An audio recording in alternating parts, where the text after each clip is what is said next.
বাসায় উনি নামাজ পড়তেছিল, মাগরিবের নামাজ কেবল বসছে, তো দরজা নক করছে। আমি ভাবছি আমার ছেলে আসছে, তো দরজা খুলছি। পরে 20 থেকে 25 জন আমার বাসায় ঢুকছে, মানে আমাকে ধাক্কা মেরে এক কথা ফেলে দেওয়ার মতোই। তো ঢুকে তারা ওকে নামাজ পড়তে দেয় নাই, না যায় নামাজে 3 রাকাত নামাজ ও পড়তে পারে নাই, নামাজের মাঝখান দিয়ে টেনে ওরে উপরে উঠাইছে। তো আমি তখন কান্নাকাটি করতেছিলাম, স্বাভাবিক আমার হাজবেন্ডকে নিয়ে যাচ্ছে, আমি জোরাজোরি করতেছিলাম, আমার হাজবেন্ডকে ধরছি দেখে আমার হাত মোচড় দিয়েও ধরছে এক অফিসার। এখন তারা বলছে তারা অফিসার, পুলিশের লোক। এখন আমি জানি না তারা আদৌ কি পুলিশ না কি, আমি কিছুই জানি না। তারা তো খুব খারাপ ব্যবহার করছে প্রত্যেকের সাথে, মানে আমার সাথে। আমার বাচ্চাগুলো ঘরে ছিল, আমার বাচ্চারা ভয় পেয়ে গেছে। বাচ্চাদের সামনে এই ধরনের তারা আচরণ করছে সবার সাথে, আমার হাজবেন্ড আমার সাথে।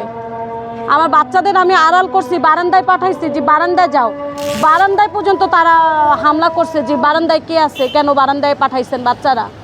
বাচ্চাদের উপরে ধাক্কা ধুক্কা মাইরা বারান্দা তারা দেখে যে বারান্দায় কে আছে। উনি কি করতেন? আমাদের বেকারির বিজনেস আছে। এই আন্দোলনের সঙ্গে কি কোনো না, কোনো আমার হাজবেন্ড বাসা থেকে বেরই হয় না, কারণ ও একটা সিগারেটও খায় না। এখানে আসার পরে এখন আমি জানতে চাইতেছি যে আসলে উনি এখানে আছে। আমি বললাম যদি থাকে একটু মেডিসিন যাতে দেওয়া হয়, উনি প্রেশারে মেডিসিন পায়, ওনার নিউরো সমস্যা আছে, ওনার অনেক প্রবলেম আছে। বললাম যে একটু মেডিসিনগুলো যাতে দেওয়ার ব্যবস্থা, কিন্তু কেউ কোনো রকমভাবে সাহায্য করলো না। খুবই খারাপ, আমার গায়ে হাত দিছে, আমাকে ধাক্কা মারছে, কিন্তু কোনো মহিলা ছিল না। আমার হাজবেন্ডকে টেনে নিয়ে যায়, স্বাভাবিক আমি ধরবো, আমি ঠেকাবো। আপনার ওয়াইফকে কেউ মারলে আপনি ধরবেন, এটাই তো নিয়ম। আমি পুলিশের ড্রেস পরা থাকলেও তো তাদেরকে আমি বাধা দিতাম না, তাদেরকে আমি বলতাম না যে আপনারা কারা, এই প্রশ্নটা করতাম না। আপনারা আমার মতো সাধারণ ড্রেসে সে গেছে, তাহলে স্বাভাবিক আমার মনে ভয় লাগবে যে এটা এলাকার কোনো শত্রু কিনা।